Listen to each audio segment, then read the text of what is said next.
지속적으로 계속 사랑을 받는 브랜드의 공통점에 대해서 말씀을 드리려고 해요. 나이키는 도전의 상징, 애플은 혁신? 테슬라는 화성? 화성? 갈 거니까. 안녕하세요, 무해한 노수입니다. 벌써 이렇게 봄이 찾아왔네요. 그래서 주말에 벚꽃 보러 많이 가실 텐데 그 전에 이 영상은 꼭 보고 놀러 가시는 것을 강력하게 추천드리겠습니다. 오늘도 함께 해주실 책임님 소개해드리겠습니다. 안녕하세요. 오늘도 인사드리게 됐습니다. 임동영 책임입니다.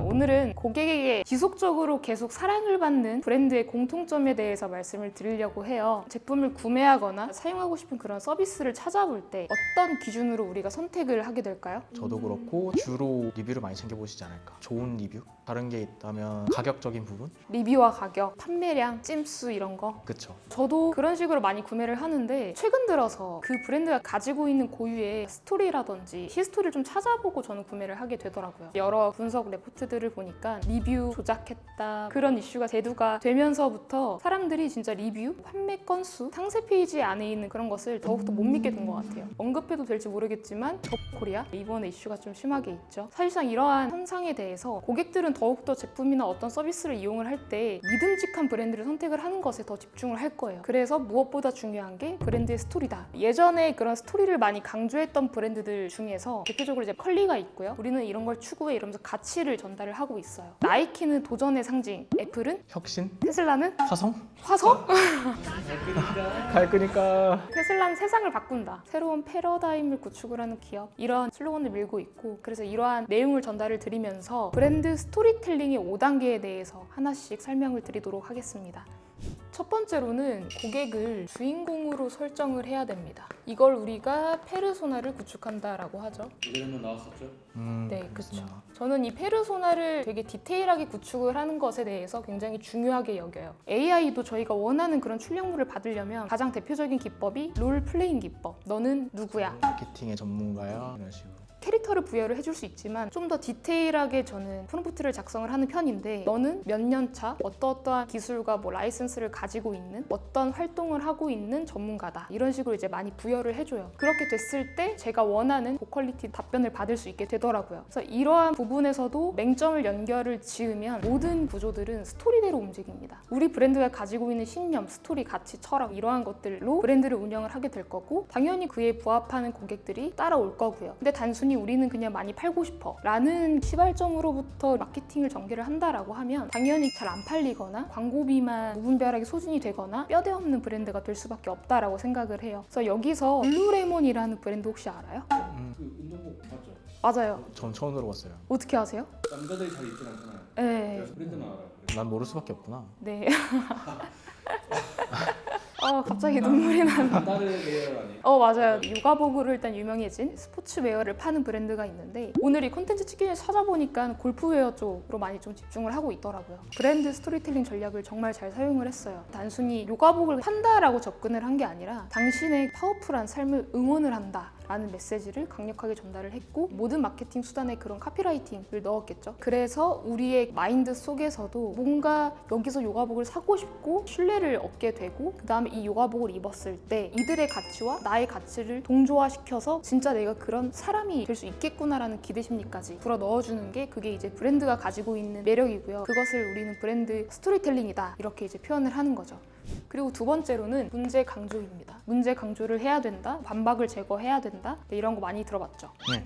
외적인 문제가 있고 내적인 문제가 있고 철학적인 문제가 있어요. 여기서 철학적인 문제는 신념이나 가치나 이런 부분을 얘기를 드리는 거고 만약에 매니저님이 다이어트를 해야 된다라고 했을 때 외적인 문제랑 내적인 문제를 어떤 스토리로 분별을 하실 수 있어요? 식이요법 같은 거? 몸매 이런 거는 좀 외적이라고 볼 수 있고 내적이라고 하면은 거울에 비추는 나의 모습? 그것도 외적 아니에요? 사실? 그것도 사실 뭐 그쵸, 외적이긴 외적이죠. 한데 거울에 비친 나의 모습을 봤을 때 어떤 감정이 들까요? 내 몸에 관심이 없어가지고 태어난 대로 사는 거지. 왜냐면 자존감이 먼저 저는 만족하면서 살고 있습니다 사실. 그러면 외적으로는 몸매에 대해서 뭔가 문제가 있다. 내적으로는 이제 자존감이 떨어진다. 그다음에 철학적으로 봤을 때는요? 네, 코 한번 풀고. 철학적으로 봤을 때는 내 일에 지장이 있을 것 같아. 이런 이제 문제 강조를 3가지 분류로 해서 문제 강조를 들어가고요. 이것을 우리가 브랜드 스토리에 승화를 시킨다라고 하면 에버레인이라는 의류 브랜드가 있고요. 다노라는 다이어트 브랜드가 있어요. 에버레인에서 이런 문제 강조를 했던 부분이 옷을 사는데 옷에 대한 원가도 모르냐라는 부분으로 접근을 했고, 다노 같은 경우는 내 몸을 미워하지 않냐로 접근을 했어요. 그리고 3번째, 멘토 포지셔닝에 대해서 말씀을 드리면 이 부분은 개인적으로 중요하다라고도 보고요. 그리고 우리가 현업에 있을 때도 나만의 사명감이나 가치 부분에 있어서 내 존재 자체를 굉장히 가볍게 여기고 그러면 사람들도 그런 사람들만 모이고 사람들이 날 그렇게 대할 수밖에 없거든요. 그래서 어떤 일을 하든 내가 멘토다라는 입지로 그렇게 다가가는 게 중요하다라는 부분을 말씀을 드리고요. 그래서 멘토 포지셔닝을 어떻게 들어가야 되냐, 멘토 포지셔닝을 잘 해야만 공감과 신뢰를 이끌어낼 수 있거든요. 그래서 대표적으로는 밀리의 서재 같은 경우는 책을 사람들이 읽기 어려워하다 보니까 이 멘토 포지셔닝을 취했어요. 하루에 책 10분을 뭐 어떤 식으로 읽으세요 하면서 독자의 관점으로 계속 가이드를 해주는 팝업 메시지라든지 광고 전략을 전개를 했고요. 그래서 결국에는 나도 책 읽기가 어렵고 싫고 한데 밀리의 서재를 구독을 하면 나도 뭔가 하루에 10분 정도는 책을 읽을 수 있지 않을까라는 기대감 조성과 함께 이 플랫폼에 대한 신뢰를 얻어갔다라는 과정이 있고, 4번째 같은 경우는 플랜을 제시를 해준다. 운동 어플이나 이런 데서 이런 걸 좀 많이 하는 것 같더라고요. 오늘 막 얼마 걸으셨어요? 내일은 얼만큼 걸어봐요. 뭐 이런 식으로 해서. 나이키랑 쓰는 거 좋아요. 오, 러닝 하세요? 너무 좋아요. 근데 요새 못했는데. 생각지 못한 아, 취미시네요. 그렇게 안 보여요?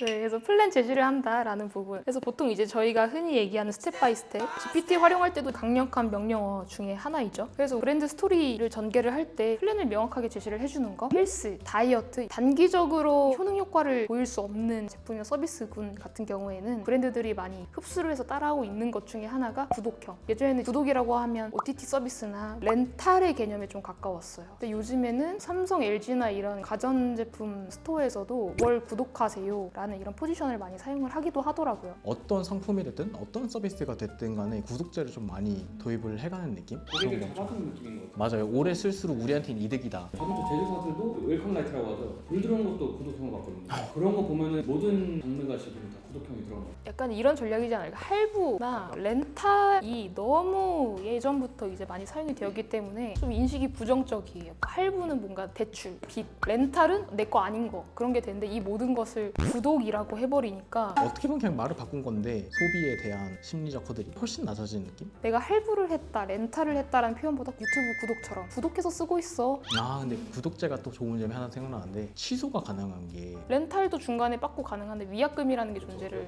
근데 구독은 사용하고 싶은 만큼 쓰시다가 더 이상 필요 없으시면 끊으세요. 약간 이런 느낌이다 보니까 형이 그걸로 되게 논란이었잖아요. 해제하시겠어요? 진짜 하다가 공짜로 한 달 그냥. 아 맞아요. 그냥 줄겠어.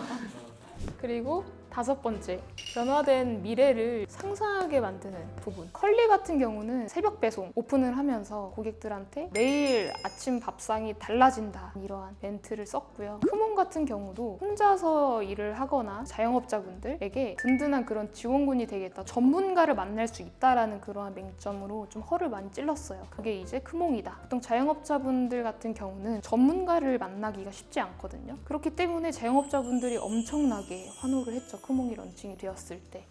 그럼 마지막으로 요점 정리를 한번 드리겠습니다. 고객을 주인공으로 설정을 하고요. 그 다음에 문제를 강조를 하고, 그 다음에 멘토 포지셔닝, 그 다음에 플랜을 제시하고, 마지막에 비전까지. 이렇게 하나의 브랜드 스토리를 구성을 하면 굉장히 좋고요. 브랜드 홈페이지에 이런 식으로 많이 담아도 좋고, 아니면 브로셔라든지 오프라인 같은 경우는 뭐 테이블 텐트가 될 수도 있고, 아니면 전단지가 될 수도 있고. 저는 그래서 지금 가장 아쉬운 게 헬스장이나 중국집이나 전단지가 굉장히 많이 붙잖아요. 아직도 전단지를 굉장히 많이 활용을 한 대표적인 업종 2곳인데, 이곳들 같은 경우는 굉장히 짜여져 있는 그냥 그 템플릿대로 그냥 만든다는 느낌? 그래서 그냥 보고 어디지? 이게 아니라 그냥 전단지네 하고 버리게 되잖아요. 헬스장 월 3만 원, 선착순 100명. 너무 루즈해요. 그래서 이러한 부분도 나라는 사람이 어떤 방식으로 어떤 비전을 어떤 식으로 내가 설계를 하면서 헬스장 운영을 한다라는 맹점의 전단지만 돌려도 사실상 더 많이 가지 않을까. 그래서 온오프 막론하고 우리가 마케팅에서 그냥 단순히 배너를 만들든 상세 페이지를 만들든 기타 등등 이러한 전략을 함께 고안을 해보시면 분명 도움이 될 거라고 생각을 합니다.